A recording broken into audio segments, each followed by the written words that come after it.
Alhamdulillahi ala ihsani wa syukrulahu ala taufiqihi wa amtinani. Asyhadu an la ilaha illallah wahdahu la syarika lahu ta'ziman li sya'nih wa asyhadu anna Muhammadan abduhu wa rasuluhu ila ridwani.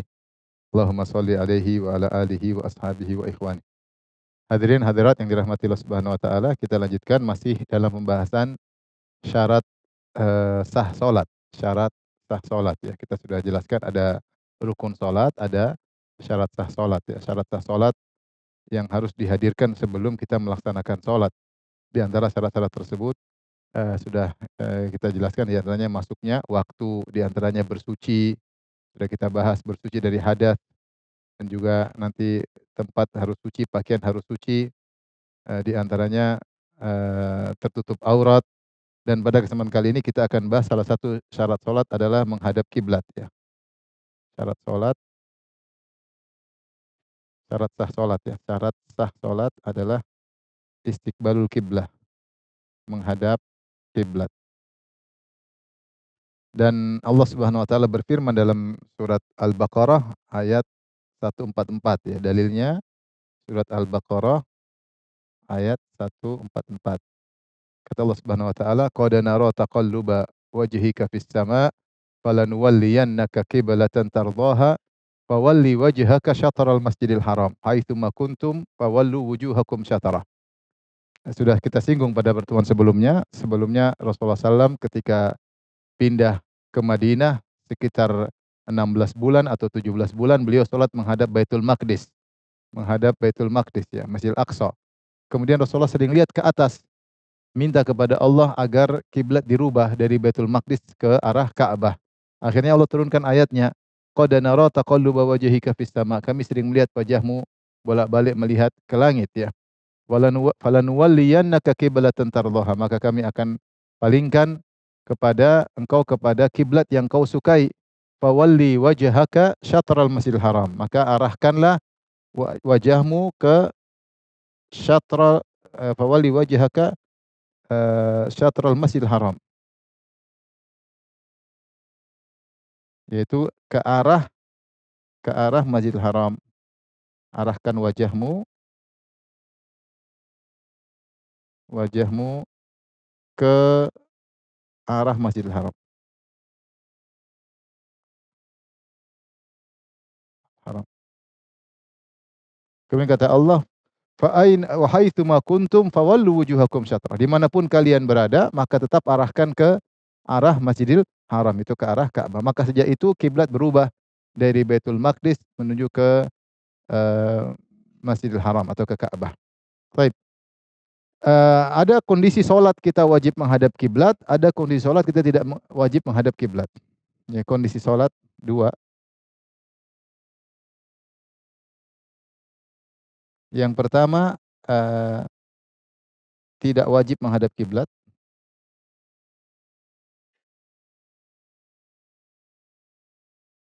Yang kedua, wajib menghadap kiblat.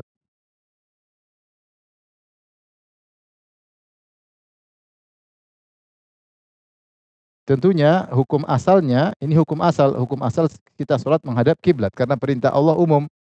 Kalau kalian sholat maka arahkan wajahmu ke arah kiblat. Tapi ada hukum khusus, ini khusus, kondisi khusus. Kondisi khusus tidak menghadap kiblat. Apa kondisi-kondisi tersebut? Di antaranya pertama sholat khauf. Sholat khauf. Kata Allah Subhanahu wa taala, "Fa in khiftum farijalan aw rukbana." Kalau kalian dalam kondisi takut, kalian boleh salat dalam kondisi berjalan atau naik kendaraan, ya. Jadi kalau misalnya takutan itu macam-macam. Salat khauf itu bisa karena perang, bisa karena dikejar hewan buas misalnya dalam kondisi ketakutan, atau misalnya lagi gempa kemudian kita kabur dari gempa tersebut, ini namanya kondisi takut. Kondisi takut tersebut kita boleh salat dalam kondisi berjalan, dalam kondisi berdiri, dalam kondisi naik kendaraan, tidak harus menghadap kiblat. Ini namanya salat khauf, salat ketakutan. Misalnya dalam kondisi perang, sebagian sahabat ketika ingin perang bahkan mereka salat berjalan, sambil berjalan kemudian mereka perang. Jadi salat tidak ditinggalkan meskipun salat dalam kondisi berjalan, kondisi perang atau kondisi genting. Di antara kondisi genting misalnya dikejar hewan buas misalnya. dikejar hewan buas, misalnya ketika gempa misalnya, kita boleh kabur dari runtuhan-runtuhan, tidak perlu batalkan sholat. Jadi keluar aja, nggak ada masalah. Sholat lanjutin, sambil berjalan, tidak harus menghadap kiblat. Ini salah satu kondisi kita nggak perlu menghadap kiblat. Kondisi kedua yang disebut oleh para ulama, ya,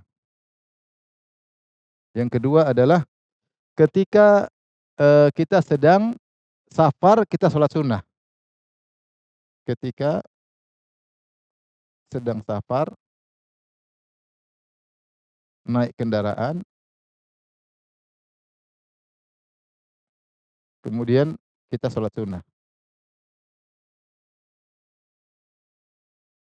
Dan ini dilakukan oleh Nabi SAW dan diikuti oleh para sahabat. Jadi kalau kita sedang misalnya safar, kita sedang di luar kota, kita naik mobil, langsung sholat sunnah aja, mau sholat malam, mau sholat duha, tidak harus menghadap kiblat dulu, nggak harus, langsung aja. Jadi langsung Allahu Akbar, mau hadap manapun nggak ada masalah. Ya, karena itu sunnah Nabi SAW. Nabi SAW ketika bersafar, beliau sholat ke arah mana saja, onta beliau mengarahkan beliau. Ini diantara kemudahan agar orang tidak malas sholat. Sehingga diberi keringanan, kalau sedang safar, mau sholat, sholat aja.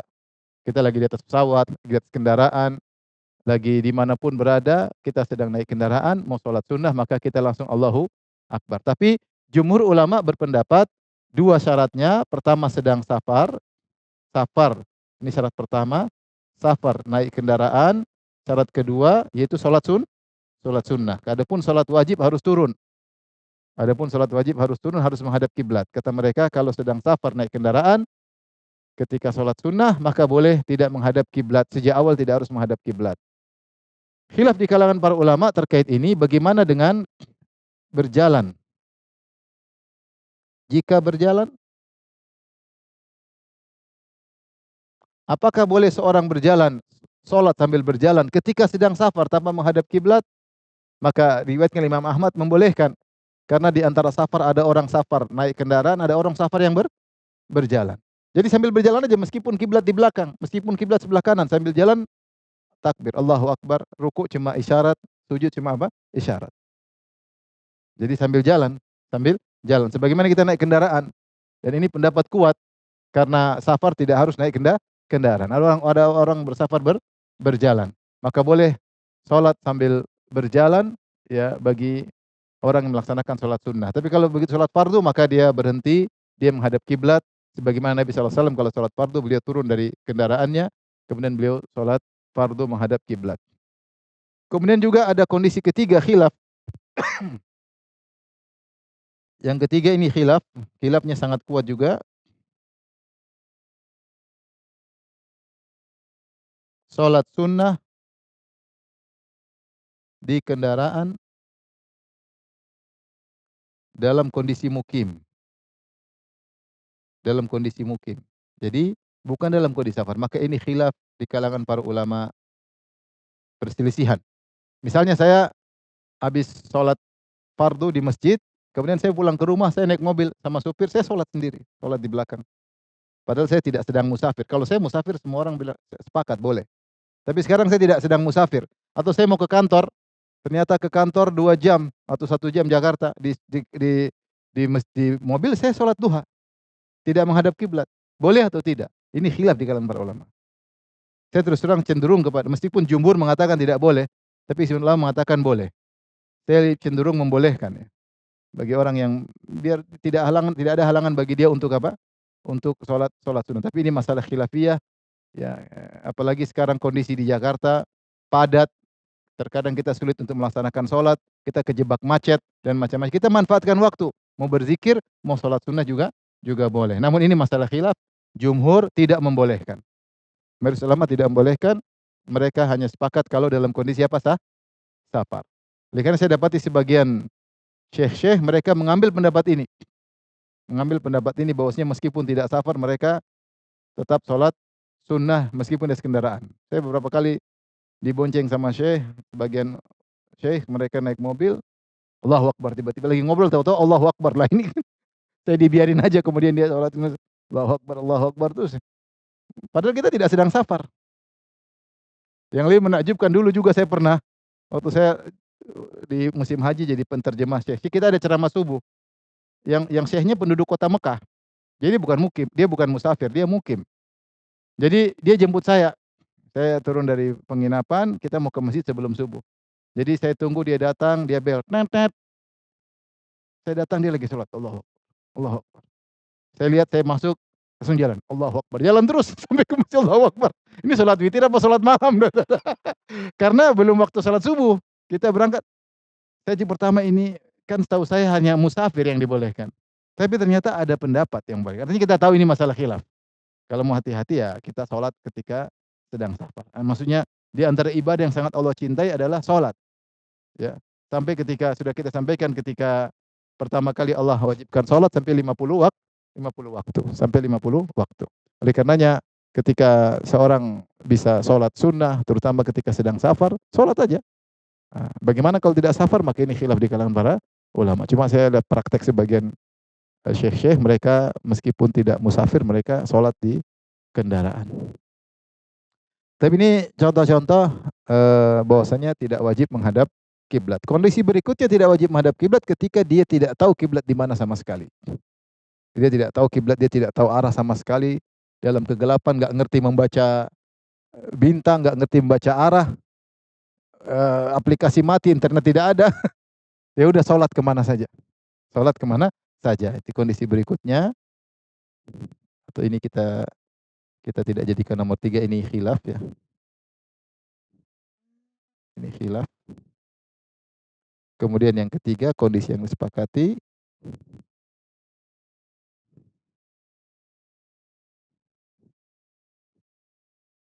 Ketika sama sekali tidak bisa tahu arah kiblat.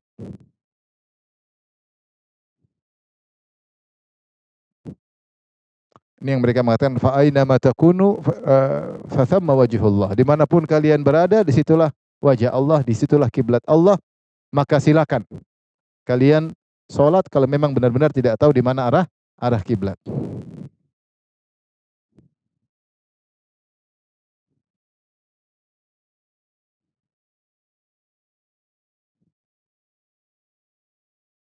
Dalilnya surat Al-Baqarah ayat 115. Quran surat 2 ayat 115. Saya bacakan, walillahil masyriq wal maghrib fa aina ma tuwallu fa thamma wajhullah. Sungguh milik Allah adalah timur dan barat, dimanapun kalian menghadap, disitulah wajah Allah, yaitu ditafsirkan disitulah kiblat Allah Subhanahu wa taala. Oleh karenanya dimanapun kalian berada, ini kondisi kapan? Ketika tidak tahu arah kiblat, tidak ada orang tempat ditanya, tidak bisa berijtihad, tidak tahu arah sama sekali, ya sudah, jangan tunggu waktu sholat habis. Sholat aja, sholat aja. Dan meskipun salah nggak ada masalah, karena dalam kondisi tidak bisa tahu di mana arah kiblat, maka ketika itu kewajiban menghadap kiblat gugur. Kewajiban menghadap kiblat gugur. Ini kondisi tidak wajib menghadap kiblat. Taib, kita kembali kepada hukum asal. Ini hukum asal adalah hukum asal wajib menghadap apa? Kiblat. Hukum asal adalah setiap sholat wajib menghadap kiblat. Sudah ini?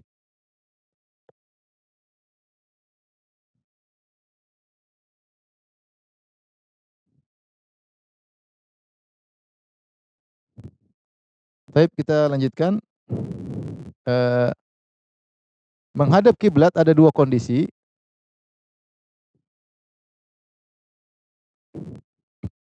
Kondisi pertama, dua kondisi.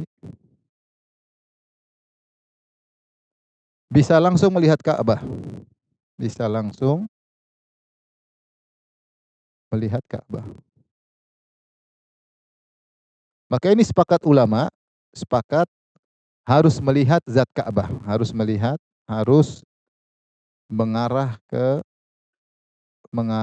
ke fisik Ka'bah.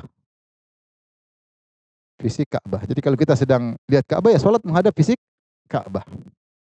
Ya, ini namanya melihat langsung. Misalnya kita sedang berada di Masjidil Haram, kita lihat langsung fisik Ka'bah. Ya, atau penduduk Mekah yang bisa lihat langsung fisik Ka'bah, maka mereka harus mengarah ke fisik Ka'bah. Sekarang fisik Ka'bah bisa lihat langsung, terkadang sekarang bisa diketahui dengan posisi Zam-Zam apa? Tower, ya mendekati. Ini contoh. Sekarang yang kedua, kondisi kedua, eh,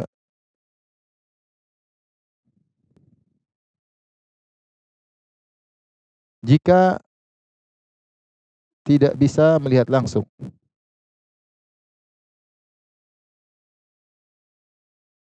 yaitu lokasinya jauh dari Ka'bah.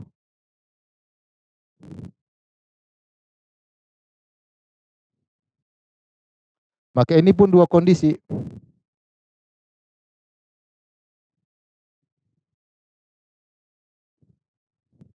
Yang pertama dia tidak mampu mengetahui, yang pertama tidak mampu mengetahui posisi Ka'bah dengan tepat.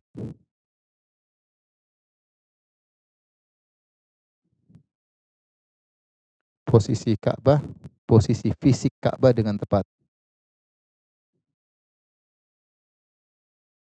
Dia hanya tahu arah saja, ya. Hanya tahu arah. Seperti kita di Indonesia, kita sekarang mana Ka'bah? Ka'bah ya kira-kira di barat. Mana matahari terbit ya kira-kira di barat. Kita nggak tahu persis ya, nggak bisa tahu. Maka seperti ini, maka yang wajib hanyalah menghadap arah. Yang wajib hanyalah menghadap arah Ka'bah. Menghadap arah Ka'bah, bukan fisik Ka'bah. Kenapa bukan fisik Ka'bah? Karena dia tidak mampu mengetahui di mana fisik Ka'bah. Arahnya di mana? Ya, sebelah barat, maka dia sholat menghadap barat, maka sholatnya sah. Sholatnya sah. Tapi ini kondisi pertama. Kondisi kedua, dia bisa tahu tepat fisik Ka'bah. Bisa tahu posisi tepat fisik Ka'bah. Bagaimana dia bisa tahu? Bisa dengan misalnya dia bisa melihat bintang, dia bisa mengetahui arah dengan mengetahui arah. Mengetahui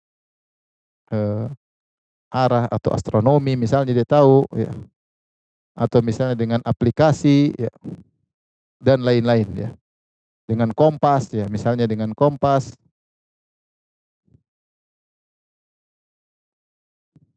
Nah, sekarang dia bisa tahu, tentu tidak tepat, tapi dia tahu arah yang sangat mendekati. Kalau ada pun kemiringan cuma 0,1 derajat, 2 derajat, kurang dari 10 derajat. Dia bisa tahu, oh Ka'bah dengan aplikasi, dengan melihat arah bintang, oh Ka'bah matahari, maka dia tahu sekitar sini. Nah, seperti ini, khilaf di kalangan ulama. Apakah yang wajib harus tetap mencari persis, ataukah cukup arah? Cukup arah, tidak harus pusing-pusing, harus tahu persis, datangkan ahli, kemudian verifikasi, kemudian sertifikat arah kiblat. Apakah harus demikian? Ini khilaf di kalangan para ulama. Khilaf. Kalau yang pertama kondisinya dia tidak bakalan tahu, ya sudah, kalau tidak bakalan tahu, ya sudah, yang penting arahnya. Sekarang dia bisa tahu meskipun dia jauh dari Mekah. Maka ini khilaf di kalangan ulama. Perselisihan di kalangan para ulama. Dua pendapat. Yang pertama tetap harus tahu.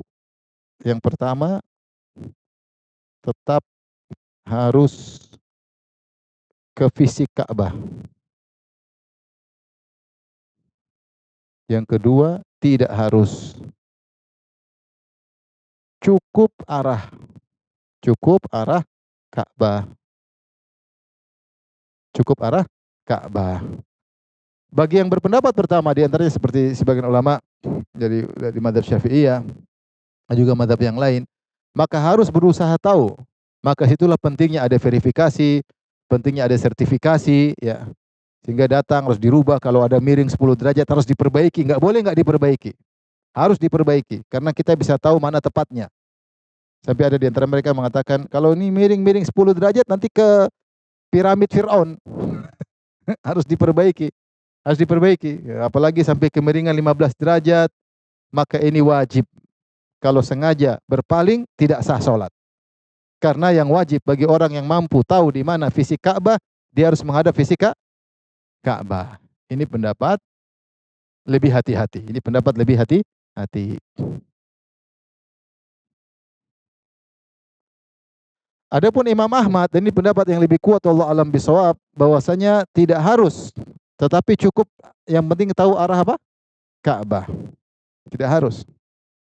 Karena agama ini mudah dan tidak repot-repot harus tahu di mana fisik Ka'bah. Saya akan sebutkan dalil-dalil yang menunjukkan bahwasanya tidak harus fisik Ka'bah. Kecuali kalau kita lihat Ka'bah, maka kita harus menghadap Ka'bah. Jangan sudah di Masjidil Haram kemudian menghadap toilet, jangan. Di depan Masjidil Haram depannya Ka'bah ya hadap Ka'bah. Kita bicara orang di luar Masjidil Haram, yang jauh dari Masjidil Haram, yang tidak tahu di mana posisi Ka'bah. Dia bisa tahu, tapi apakah dia wajib harus tahu di mana persis posisinya? Maka pendapat yang benar tidak harus. Yang penting arah, kira-kira di mana arah Ka'bah, ya, meskipun ada kemiringan 10 derajat, 15 derajat, kanan kiri masih oke. Dan itu pendapat yang lebih tepat, dan ini pendapat diantaranya dari Al-Imam Ahmad rahimahullahu taala. Taib. Adapun ini pendapat difatwakan oleh mazhab Al-Hanafi dan juga salah satu mazhab Maliki, Hambali, dan ini pendapat kedua dari Imam Syafi'i. Pendapat kedua dari Imam Syafi'i. Jadi juga pendapat yang memilih pendapat ini juga banyak. Ya, di antaranya fatwa dari mazhab Hanafi dan juga salah satu pendapat dari mazhab Maliki dan juga pendapat Hambali, ya. Imam Ahmad berpendapat demikian. Adapun dalil. Jadi paham permasalahannya? Pahamnya saya ulangi, kalau Ka'bah kelihatan harus lihat apa? Ka'bah. Kalau Ka'bah enggak kelihatan karena posisi kita jauh dari Mekah, dua kondisi. Tidak mungkin tahu di mana fisiknya, maka cukup menghadap apa? Arah. Kalau tahu, kita bisa tahu dengan aplikasi, dengan kompas, dengan melihat bintang, maka dua pendapat. Pendapat pertama harus tetap menghadap fisik Ka'bah, maka berusaha untuk verifikasi, harus tahu. Kalau sengaja berpaling meskipun 10 derajat, maka tidak sah. Karena seorang kalau berpaling 1 derajat saja sudah jauh, iya enggak? 1 derajat itu di sini, tapi kalau ditarik sampai kiloan meter bisa miring ratusan kilometer, ya. Apalagi kalau sampai 10 derajat, ya, menghadap piramid Fir'aun. Oleh karenanya, apakah boleh apakah harus tepat menghadap fisik Ka'bah ataukah dimaafkan dan cukup untuk menghadap arah Ka'bah? Saya katakan pendapat yang lebih kuat adalah pendapat kedua, bahwasanya tidak harus menghadap fisik Ka'bah tapi cukup arah Ka'bah. Adapun dalilnya, ini sudah belum? Sudah difoto? Sudah. Dalil pendapat kedua.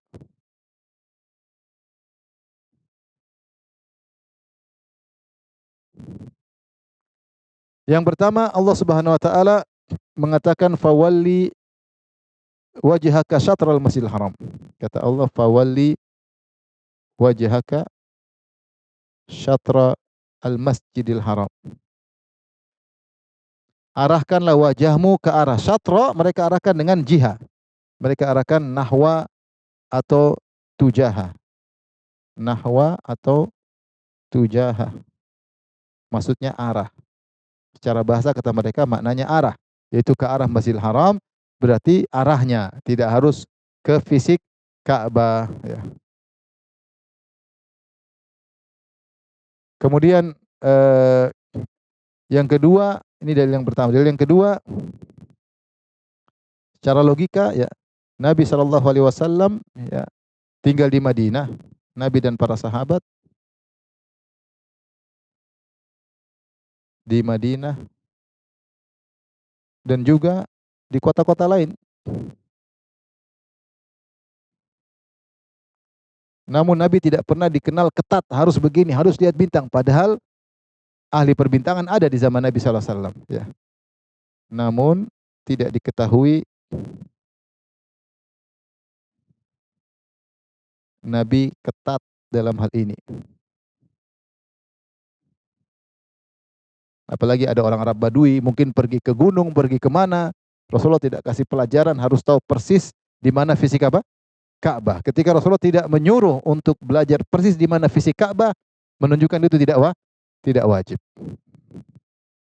Karena kalau menghadap fisik Ka'bah itu wajib, ma la yatimul wajibu illa bi fa wajib, maka mengenali cara untuk mengenali di mana fisik Ka'bah pun hukumnya jadi wajib. Ketika Nabi tidak ketat dalam hal ini menunjukkan bahwasanya hukumnya dimudahkan.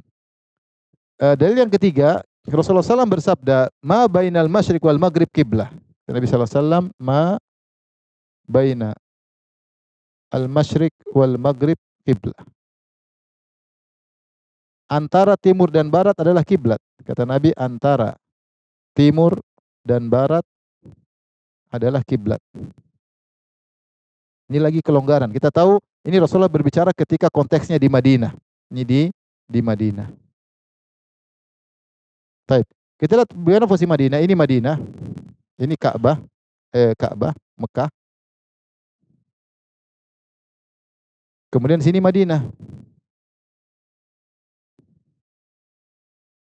Di sini adalah utara, timur, selatan, barat. Taib.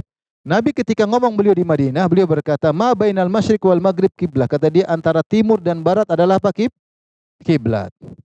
Sehingga dipahami oleh Imam Ahmad, paling bagus kita menghadap begini, menghadap ke selatan karena kiblat di arah selatan. Tapi kalau kita begini juga oke, kita begini juga oke karena kita masih dalam areal antara timur dan barat. Sehingga lapang luas. Ya. Kita berusaha untuk ke arah tengah, tentunya ini yang terbaik. Tetapi tidak harus, sehingga kata Imam Ahmad agak ke kanan dikit, ke kiri dikit. Selama masih areal timur dan barat, maka tetap dikatakan menghadap kiblat. Ini dalil yang sangat kuat menunjukkan bahwasanya kiblat tidak harus fisik Ka'bah, tapi yang penting arah Ka'bah.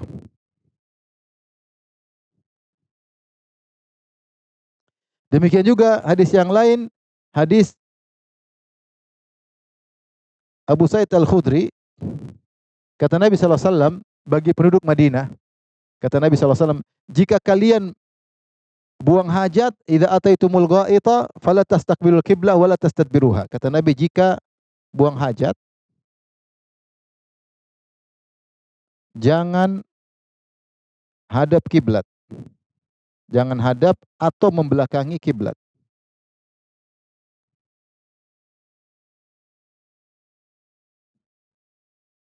Akan tetapi ke arah timur, walakin syarriku aw gharribu.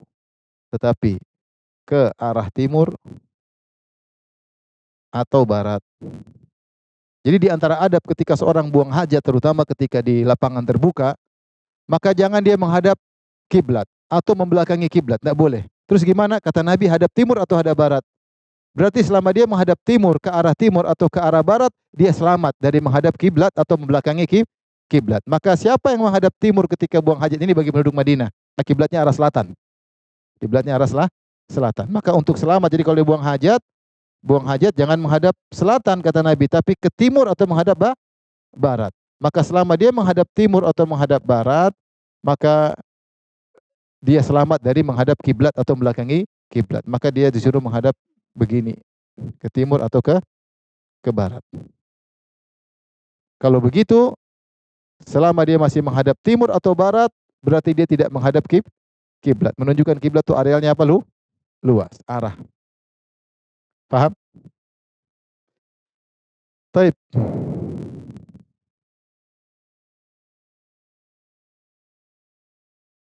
Sekarang kita tambah dengan dalil logika. Ini dalil secara nas. Sekarang dalil secara logika. Ini sudah.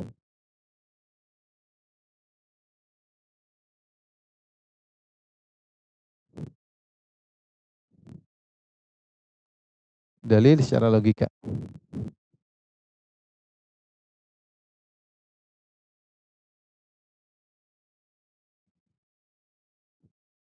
Di antaranya ya, pertama, kalau saf panjang pasti banyak yang tidak menghadap kiblat. Jika saf panjang,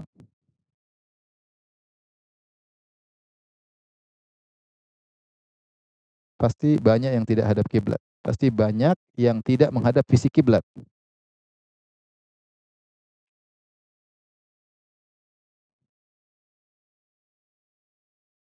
Contoh di Mekah. Di Mekah dulu begini, dulu di Mekah. Di Mekah ini Ka'bah. Dulu orang ketika sholat menghadap Ka'bah zaman dulu, mereka sholatnya begini dulu. Jadi tidak membulat. Membulat itu baru zaman kalau nggak salah Khalid bin Abdullah Al-Qasri. Baru kemudian mereka membulat. Awalnya zaman dahulu, zaman tabi'in, zaman sahabat, kalau saf panjang tidak membulat ke arah apa? Ka'bah. Ya. Mereka tetap ke arah memanjang. Sehingga tentunya yang bagian kanan dan kiri tidak akan menghadap fisik Ka'bah. Taib ini jika ini di Ka'bah. Kemudian juga misalnya di Madinah. Di Madinah terkadang kalau kita sholat Id itu saf sampai bisa 2 kilo. Sampai 2 kilo panjang. Tentunya yang menghadap Ka'bah panjangnya berapa sih?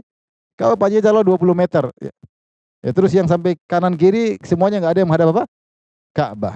Berarti hanya sedikit orang yang bisa langsung menghadap fisik Ka'bah. Adapun kebanyakan orang tidak bisa menghadap fisik Ka'bah. Ini menunjukkan bahwasanya yang penting ke arah Ka'bah. Ini secara logika. Kemudian yang berikutnya, kata para ulama, para sahabat atau kaum muslimin ada juga yang ahli ya, dan juga para salaf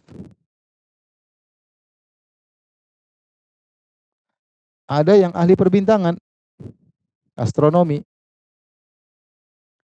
Namun mereka tidak menggunakannya untuk menentukan kepastian fisik Ka'bah. Namun tidak ketat dalam penentuan fisik Ka'bah. Penentuan arah fisik Ka'bah atau apa namanya? Penentuan kiblat. Yang penting arah sudah sampai maka sudah sah. Ya. Kata Ibnu Taimiyah, dan telah diketahui bahwasanya Nabi dan para sahabat tidak pernah memerintahkan seorang pun untuk perhatikan bintang ini, bintang kutub. Kemudian yang dengan bintang tersebut dan juga tidak pernah lihat bintang Al-Jadyu ya, dan juga bintang-bintang yang lainnya. Oleh karenanya Imam Ahmad mengingkari ya orang yang berusaha suruh untuk melihat kiblat dengan melihat bintang.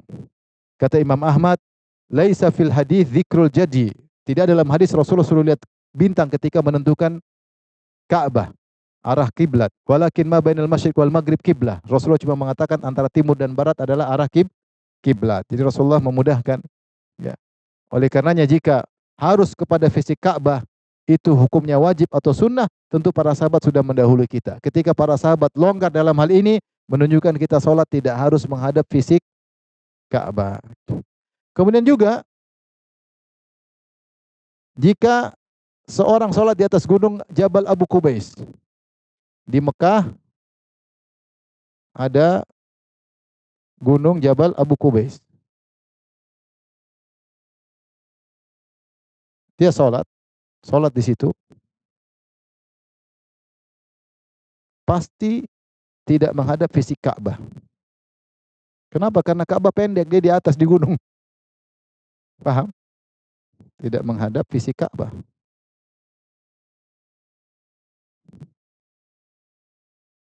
Ya, misalnya ini Ka'bah. Ka'bah tingginya berapa? Taruhlah berapa? Misalnya 30 meter lah misalnya. Mungkin nggak sampai. Gunung tinggi. Orang sholat sini gimana? Ada orang sholat sini, dia pasti tidak menghadap Ka'bah di atas. Dia tidak harus menghadap fisik Ka'bah. Seperti sekarang orang sholat di misalnya di mana? Di Zamzam Tower, dia kan di atas. Dan dia sholat menghadap ke depan, ke arah depan. Bukan badannya miring begini. Istiqbal itu begini arahnya. Jadi tetap ke arah depan. Maka ini semua dalil bahwasanya pendapat yang lebih kuat bahwasanya kalau kita sedang sholat tidak harus tepat. Ya, kalau bisa tepat baik, tapi tidak harus. Ya, kita sholat ya sudah, sholat aja. Makanya ketika dibuat Zamzam Tower, banyak ternyata masjid-masjid di Mekah yang salah arah selama ini, udah puluhan tahun. Ya, tapi enggak disuruh ulang semua sholat yang awal, enggak. Akhirnya mereka perbaiki karena sudah kelihatan Ka'bah di mana ya. Tapi tidak harus. Maka pendapat yang benar kalau misalnya kita bangun masjid, ternyata ketahuan ada arah-arah miring-miring dikit, maka tidak jadi masalah karena tidak wajib harus terkena fisik Ka'bah. Yang penting arah Ka'bah. Kalau kita Indonesia, Ka'bah sebelah barat. Ke sebelah barat miring-miring dikit, oke. Tapi kalau kemiringannya memang sudah sangat tajam, sangat parah ya, signifikan ya. Misalnya kita ternyata ketahuan kita sholatnya menghadap selatan ya sudah salah karena Ka'bah di arah barat. Tapi kalau kita menghadap timur atau menghadap selatan berarti sudah salah total. Jadi misalnya kita mau sholat terus kita buka iPhone sama buka Samsung. Ternyata ada khilaf arah kiblat. Arah cuma 10 derajat sudah kamu Samsung mazhab sendiri-sendirilah. Saya percaya sama iPhone, kamu percaya sama Samsung. Karena terkadang beda memang. Satu aplikasi dibuka ternyata beda. Ya sholat aja. Yang penting arahnya sudah arah sana. Sudah tepat. Paham? Ada yang bertanya sebelum kita lanjut? Iya, silakan.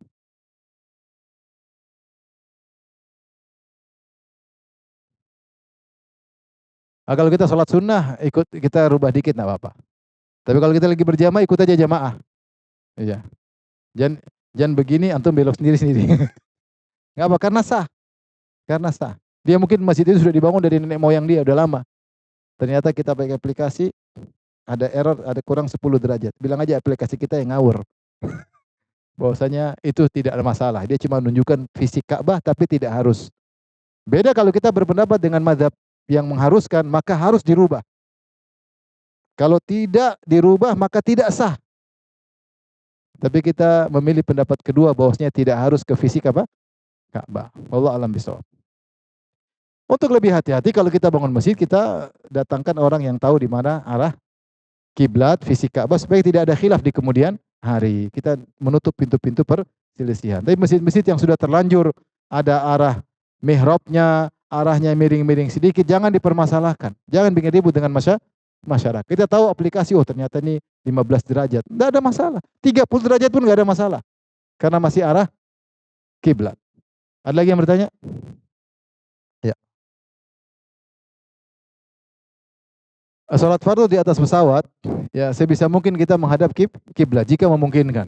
Ya. Tapi kalau tidak memungkinkan, misalnya kita dilarang karena tidak boleh berdiri atau pesawat lagi ada turbulence, ya kita nggak memungkinkan, maka kita melakukan yang kita mampu. Fattaqullaha mastata'tum, mampu semampu kita. Kalau nggak mampu ya sudah. Kalau mampu maka wajib. Ya. Ada lagi bertanya? Ya. Salat wajib di jalan tol. Harus keluar. Jangan salat di atas kendaraan. Ya.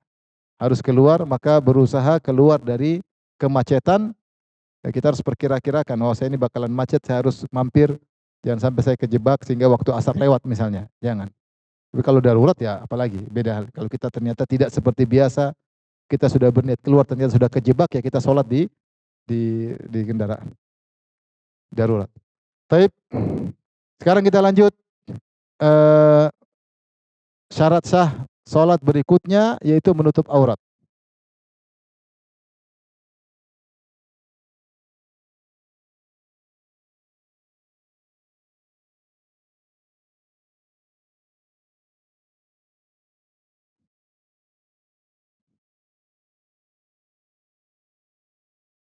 Di antara syarat yang disepakati oleh para ulama yaitu adalah menutup aurat. Allah Subhanahu wa taala berfirman, "Ya bani Adam, khudzu zinatakum 'inda kulli masjid." Khudzu zinatakum 'inda kulli masjid. Dalam surat Al-A'raf ayat 31 ya. Kata Allah, "Hai anak Adam, kalau kalian pergi ke masjid, ambillah perhiasan kalian." Para ulama mengatakan maksudnya perhiasan adalah baju. Dan ayat ini turun sebagai bantahan kepada orang-orang Quraisy, orang-orang Arab jahiliyah dahulu ketika mereka ingin umrah, ingin tawaf di Ka'bah, mereka telanjang. Dahulu mereka punya keyakinan bahwasanya kalau ingin tawaf harus bersih dari dosa. Maka mereka tidak mau pakai baju mereka karena kata mereka baju ini saya sudah gunakan untuk maksiat. Sehingga kalau saya tawaf pakai baju yang saya gunakan untuk maksiat ini tidak afdal. Maka ada dua cara. Cara pertama mereka pinjam baju dari orang Quraisy, penduduk asli kota Mekah. Kalau mereka tidak dapat pinjaman baju dan mereka tidak mampu beli baju baru, maka mereka tawaf telanjang. Dan mereka menganggap itu suatu ibadah kepada Allah. Inilah bid'ah yang dilakukan oleh Arab jahiliyah dahulu. Mereka tawaf dengan telanjang karena mereka menganggap tawaf dengan baju yang sudah dipakai maksiat tidak afdal. Caranya gimana? Beli baju baru. Kalau nggak punya uang, pinjam dari penduduk kota Makkah. Kalau nggak ada, tawaf telanjang. Dan itu mereka lakukan sering. Maka turunlah ayat menegur hal tersebut, yaitu surat Al-A'raf, kata Allah, "Ya bani Adam, khudzu zinatakum inda kulli masjid. Wahai anak Adam, ambillah pakaian kalian ketika ke masjid. Ini yang pertama. Yang kedua tentunya Rasulullah berkata bahwasanya salat adalah munajat. Fa inna ahadakum idza kana fi salati fa innahu yunaji rabbahu. Sungguhnya seorang ketika sedang salat dia sedang berbisik-bisik dengan Allah Subhanahu wa taala. Tentunya secara logika tidak pantas seorang berbicara dengan Allah dalam kondisi tidak berpakaian. Oleh karenanya para ulama sepakat di antara syarat salat adalah menutup aurat. Ya. Dan Rasulullah SAW juga bersabda tentang wanita, la yakbalu salatal haid illa bi khimar. Rasulullah tidak menerima salat wanita yang sudah balik kecuali dengan memakai kerudung. Kecuali dengan memakai kerudung. Maka siapa yang salat tanpa kerudung wanita, maka salatnya tidak sah. Nah, sebelumnya kita akan bahas tentang aurat. Karena di antara syarat sah salat adalah aurat. Aurat ada aurat laki-laki, ada aurat wanita. Pertama, aurat lelaki.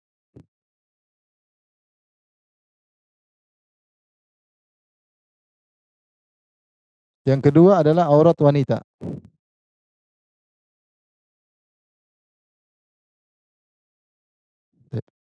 Aurat lelaki adalah antara lutut sampai pusar. Pendapat yang kuat adalah antara lutut hingga pusar. Dan lutut dan pusar tidak termasuk. Perhatikan, lutut dan pusar bukan aurat. Yang aurat adalah antara keduanya. Yang aurat adalah antara keduanya. Artinya kalau laki-laki lihat aurat kita sesama lelaki tidak jadi masalah. Pusar juga tidak jadi masalah. Tapi antara pusar dengan lutut itu adalah aurat. Ada khilaf apakah paha termasuk aurat atau tidak, khilaf di kalangan para ulama. Namun kita mengambil pendapat lebih hati-hati, pendapat mayoritas ulama bahwasanya paha termasuk aurat. Paha termasuk aurat. Dan kita juga bisa bagi dua, aurat ada dua juga ya. Aurat ada yang mughalladhah, ada yang mukhaffafah. Yang aurat berat ya sama aurat yang ringan. Aurat yang berat yaitu kubul dan dubur. Kubul dan dubur. Itu kemaluan kubul dan bagian belakang dubur. Ini aurat berat. Yang ini adalah selain keduanya. Seperti paha atau suatu bagian di bawah pusar, ini namanya aurat yang ringan. Kenapa kita perlu bahas aurat berat? Karena para ulama ketika membahas aurat tersingkap, mereka membedakan. Kalau tersingkap aurat berat, maka batal sholat. Jika tersingkap aurat ringan, maka begini mereka ada membedakan ketika seorang sedang sholat aurat tersingkap. Ini adalah aurat lelaki. Taib. Dalam sholat, aurat harus ditutup.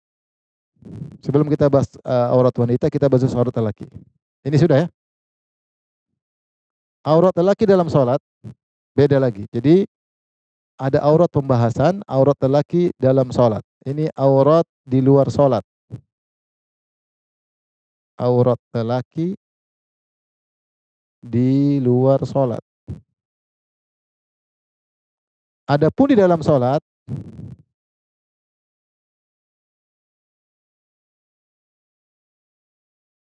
ada khilaf tentang ada tambahan harus menutup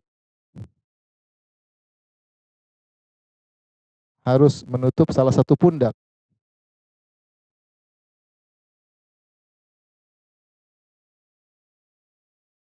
Menurut mazhab Hambali.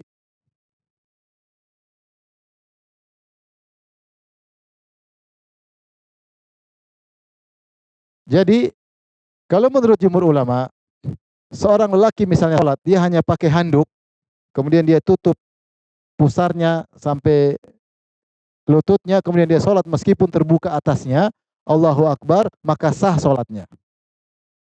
Ini kita, yang penting aurat tertutup. Adapun mazhab Hambali tidak boleh. Harus ada bagian pundak yang tertutup. Kalau pundak terbuka kosong blong, tidak sah. Karena ada satu hadis yang mengisyaratkan akan hal tersebut. Tetapi dikatakan oleh para ulama yang lain, hukumnya hanyalah sunnah. Tidak sampai derajat membatalkan sholat. Karena hadis lain Nabi mengatakan, kalau kau punya baju luas, faltahif bihi, Kalau baju kainmu luas, maka selimutkanlah kepada tubuhmu, yaitu tutuplah pundakmu. Fa idza kana dhayiqan fattazir bihi. Adapun jika ternyata kainmu sempit, cukup kau jadikan sarung. Sehingga boleh sholat meskipun hanya pakai sarung, meskipun tidak tertutup bagian pundak. Lebih hati-hati tentunya kita tertutup pundak, bawah juga tertutup. Tapi seandainya kita buru-buru atau tidak ada kain, maka cukup menutup pusar sampai antara pusar sampai lutut. Jadi ini antara khilaf dan ini mufradat mazhab Hambali, yaitu pendapat mazhab Hambali yang tidak diikuti oleh mazhab yang lain, harus nutup pundak. Saya dulu punya kawan orang Kashmir. Jadi kita haji bareng-bareng dan kita tidur bareng. Sebelum hajian kita tidur di penginapan bareng. Setiap kebiasaan dia sebelum tidur dia masuk ke belakang, setelah itu dia wudu, kemudian dia sholat, dia hanya pakai pakai sarung, kemudian dia taruh handuk di Allahu Akbar. Jadi buka dada. Saya bilang ini orang setiap hari begitu. Jadi sholat cuma pakai sarung, terus taruh handuk, yang penting di pundaknya ada sesuatu. Allahu Akbar. Boleh juga ini. Jadi sholat. Jadi tidak menghalangi dia harus pakai jubah, harus. Tapi tiap hari dia begitu ya. Berarti dia melakukan kadar minimal. Ya, tentunya lebih afdal kita pakai baju yang rapi, ya, menghadap Allah Subhanahu wa taala, berhias dengan baju yang indah untuk beribadah kepada Allah, tapi dia melakukan kadar minimal. Makanya menurut mazhab Hambali kalau ada orang lagi umrah pakai pakaian apa?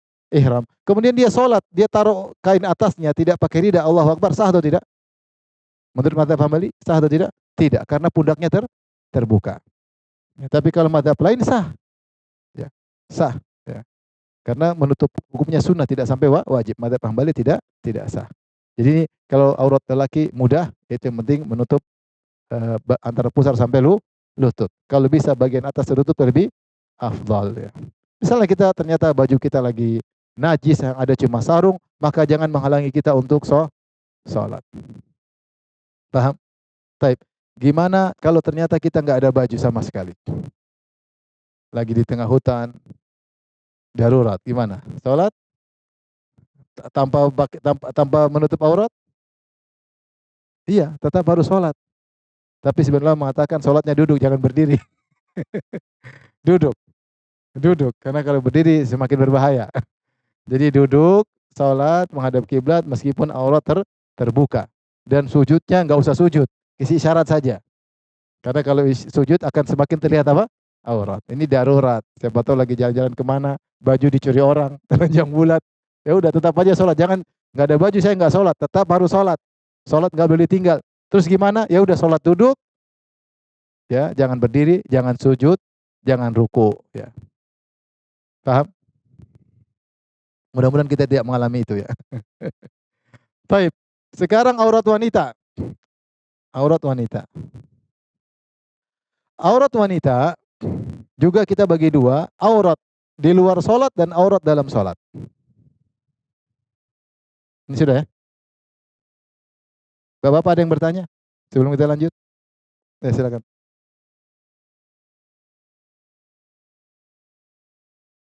Oke.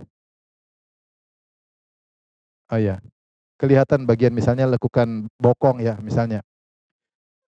Itu disebut oleh para ulama, berarti ketika kita sedang sholat, ketika sholat aurat semua tertutup. Tapi ketika kita sedang sholat terkadang tersingkap, ada angin yang berhembus, atau kelipat, atau ternyata pakaian kita sempit sehingga terlihat sebagian bokong kita. Maka ini kata para ulama pendapat yang lebih kuat, bahwasanya jika yang terlihat bukan aurat besar, tidak membatalkan sholat. Dalilnya ada seorang sahabat namanya Amr bin Abasah, Amr bin Salamah kalau nggak salah, dia masih kecil, umurnya 7 tahun atau sekitar itu. Ketika itu Rasulullah suruh kaumnya, ya ummukum aqra'ukum li kitabillah. Kalian jadi imam yang paling ahli baca Quran. Ternyata yang dewasa-dewasa ini kurang ahli. Yang paling ahli sahabat masih kecil ini. Akhirnya dia sholat jadi imam. Ketika dia ruku atau sujud kelihatan bokongnya sedikit. Sampai ibu bilang, itu imam kalian tutupin dong, kata ibu-ibu di belakang. Tetapi Rasulullah tidak menyuruh mereka mengulangi sholat mereka. Ini dalil bahwasanya kalau yang terlihat hanyalah aurat yang ringan, ya maka tidak membatalkan sholat. Ya, tidak membatalkan sholat. Adapun kalau yang tersingkap aurat besar, tahu-tahu terbuka bagian depan atau dubur atau kubul, Maka ini khilaf juga. Ada yang mengatakan begitu tersingkap langsung batal sholat. Ada yang mengatakan kalau tersingkap cuma sebentar, begitu lagi sholat, rembus angin, ambil lagi, tutup, masih aman. Karena tidak sengaja. Karena tidak sengaja. Maka ini ada khilaf dengan para ulama. Makanya saya katakan, para ulama membedakan antara aurat besar dengan aurat apa? Kecil, terkait dengan jika tersingkap ketika sedang sholat. Jadi wallahu alam bisawab, kalau ada orang misalnya sholat, kemudian dia ruku, terlihat sedikit, kita setelah sholat tegur dia, tadi kelihatan. Tapi sholatnya tidak batal. Boleh aja, boleh aja. Jangan. Harus sujud, harus begini. Harus satu dua. Sujud harus, nanti kita bahas, tidak boleh sujud kecuali 7 tulang. Nggak boleh kita sujud satu tangan gini, nggak boleh. Iya, apalagi cuma kepala gini juga nggak boleh. Jadi harus dua tangan ini harus, ya, ya, ya. Ya, itu mungkin lain kali tinggal kita perbaiki apa, pakaian kita supaya lebih tertutup. Tapi secara hukum fikih, kalau tersingkap sedikit, apalagi cuma aurat ringan, apalagi kondisi tertentu, insya Allah tidak membatalkan sholat. Tapi sekarang ada lagi bertanya? Iya.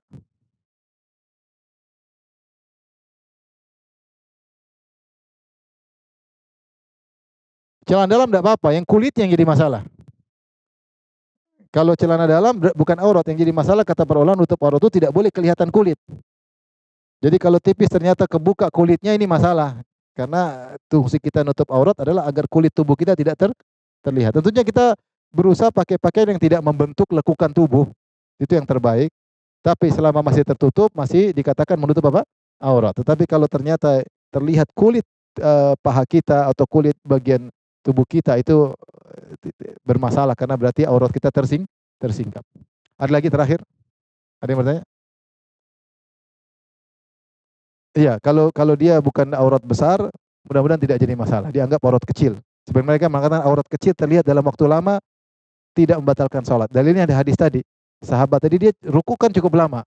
Dia sujud cukup lama, kelihatan sebagian bokongnya. Dan ternyata Rasulullah tidak menyuruh untuk mengulangi apa? Sholatnya. Ya. Berarti dibedakan antara aurat besar, aurat kecil. Tapi sekarang kita bahas tentang aurat wanita. Saya bahas secara singkat aja. Aurat wanita kita bagi dua, di luar sholat, di dalam sholat.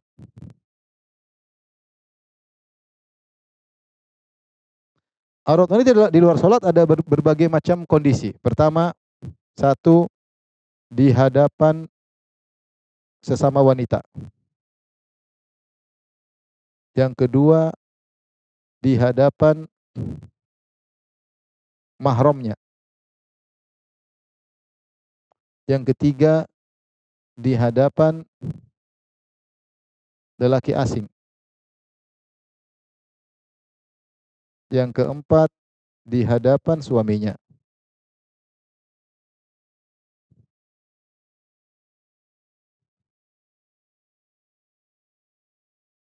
Secara singkat, tentunya bahasanya panjang. Di hadapan wanita, sesama wanita, di hadapan sama wanita, maka aurat wanita sesama wanita seperti lelaki di antara lelaki. Apa? Antara pusar sama antara pusar dan lutut. Sesama wanita, wanita sama wanita, maka auratnya sama antara pusar dengan lutut. Maksudnya gimana? Jika seorang wanita dia menyusui anaknya kemudian dia mengeluarkan dadanya, dilihat oleh wanita lain tidak jadi masalah. Dilihat wanita lain tidak ada masalah. Misalnya ada seorang wanita pijit bagian tubuhnya bagian atas tidak masalah karena auratnya antara pusar dengan lutut. Bukan maksudnya wanita ketemu wanita tidak berbusana, enggak. Hanya pakai sarung, enggak. Cuma maksudnya boleh bagi seorang wanita kalau ada kebutuhan memperlihatkan dadanya, memperlihatkan rambutnya, karena sesama wanita auratnya sama seperti lelaki dengan lelaki, yaitu antara pusar sampai lutut. Paham? Baik, ini yang pertama. Khilaf bagaimana kalau wanita non muslim? Ada yang mengatakan wanita non muslim sama seperti wanita dengan lelaki. Menurut pendapat yang lebih kuat, wanita muslimah sama wanita kafirah sama saja. Ya, sama saja, yaitu auratnya antara sama wanita antara pusar sampai lutut. Taib. Kalau di hadapan suaminya, apa auratnya, Bapak-bapak? Tidak ada, bebas ya. Ini bebas ya. Semuanya boleh dilihat, semuanya boleh sentuh, justru di antara sebab bersenang-senang adalah dengan melihat satu dengan yang lainnya. Semua depan suami, depan istri bebas ya.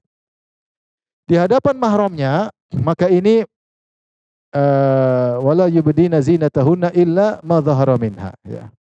Yaitu tempat-tempat perhiasan yang boleh dilihat. Tempat-tempat bagian-bagian tubuh,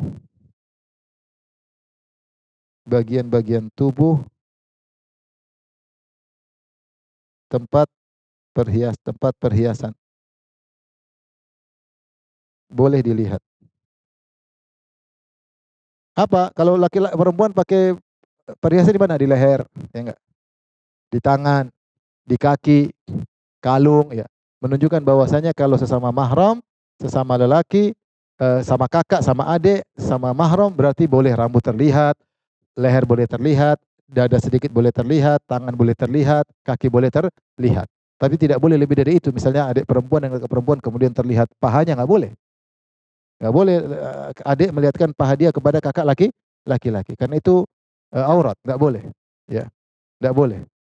Tetapi yang boleh terlihat, sebagaimana kalau kita ketemu kakak adik kita di rumah, ya dengan pakaian tetap kesopanan. Lengan boleh dilihat, leher boleh dilihat, karena itulah tempat menggunakan perhiasan. Jadi kita harus mengajari kepada anak-anak kita juga tentang tata krama, kesopan santunan, bahwasanya tidak boleh seorang adik perempuan kemudian berpakaian kemudian sampai terlihat pahanya di depan kakak laki-lakinya, di depan omnya, tidak boleh. Karena itu dilarang. Yang boleh dilihat ya betis, ini rambut, tempat kalung, itu boleh. Lebih dari itu jangan. Beda kalau antara wanita dengan wanita. Paham? Taib, yang menjadi perhatian kita adalah di hadapan lelaki asing, maka ini ada khilaf di kalangan para ulama, ada yang mengatakan seluruh tubuhnya kecuali matanya, namun pendapat mayoritas mengatakan seluruh tubuhnya kecuali wajah dan kedua telapak tangan. Pendapat mayoritas seluruh tubuh adalah aurat kecuali wajah dan tangan. Khilaf di kalangan para ulama, apakah tangan hanya telapak atau termasuk punggung tangan? Ya. Tentu ada yang berpendapat bukan cuma punggung tangan saja, bahkan lengan pun kalau terbuka tidak jadi masalah karena ini salah satu wanita sering terbuka. Tentu lebih hati-hati kita tidak, tetap kita berusaha wanita untuk menutup lengan. Ini pendapat sebagian ulama mengatakan boleh, namun yang lebih hati-hati kita tetap menyuruh wanita untuk menutup lengan mereka. Makanya kalau pakai jam berusaha jangan sampai terbuka, nggak ada masalah. Adapun tangan ini sangat mudah untuk terlihat, maka ini termasuk yang dimaafkan. Ya, baik depan maupun belakang. Sebenarnya ulama lebih ketat, di punggung pun harus tertutup. Yang hanya boleh terlihat cuma telapak tangan. Tapi secara umum ini khilaf di kalangan para ulama. Ada yang mengatakan kaki masih boleh terlihat. Ini pendapat kalau nggak salah mazhab Abu Hanifah bahwasanya kaki masih boleh terlihat dan ini bukan aurat karena dia sering terlihat karena aktivitas wanita mengharuskan terlihat wajahnya, terlihat tangannya dan juga sebagian kakinya terlihat. Tapi untuk lebih hati-hati, maka seorang terbuka hanya wajah dan apa? Dan telapak tangan, lebih hati-hati. Taib, ini adalah di luar sholat. Taib, wanita kalau di luar sholat di kamar sendiri, boleh nggak buka jilbabnya? Di depan suaminya boleh nggak buka jilbabnya? Boleh ya. Tapi kalau sholat meskipun ada suaminya dia harus pakai jilbab. Makanya dalam sholat berbeda lagi. Dalam sholat harus pakai jilbab. Harus pakai jilbab, khimar, penutup kepala.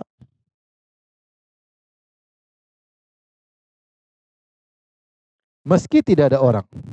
Meski tidak ada orang lain. Atau meski cuma ada suaminya. Jangan bilang kalau nggak ada orang saya sholat meskipun tanpa jilbab. Oh enggak boleh.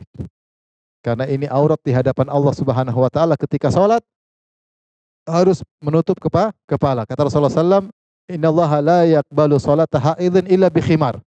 Allah tidak menerima sholat wanita yang balik kecuali pakai khimar, kecuali pakai penutup kepala ya. Maka berusaha dia sholat. Tapi tadi sebagian ulama mengatakan seperti mazhab Abu Hanifah, kaki bukan aurat dalam sholat. Sehingga kita dapati banyak orang-orang India, orang Pakistan sholat kakinya kelihatan. Tanya ibu-ibu kalau ke Masjid Nabawi, lihat banyak orang Pakistan, orang India, orang Bangladesh, mereka sholat kakinya kelihatan karena menurut mereka kaki bukan apa? aurat sehingga boleh terbuka ketika sholat. Adapun mazhab Syafi'i dan yang lainnya harus tertutup semuanya. Yang kebuka cuma wajah dan apa? Dan tangan. Ya. Taib, ada yang bertanya? Ada yang bertanya? Kita sampai sini aja dulu tentang dua syarat sholat. Mudah-mudahan insya Allah pertemuan berikutnya kita sudah masuk dalam rukun sholat ya, tentang gerakan-gerakan sholat. Ya. Demikian Allah Ta'ala alam bisawab.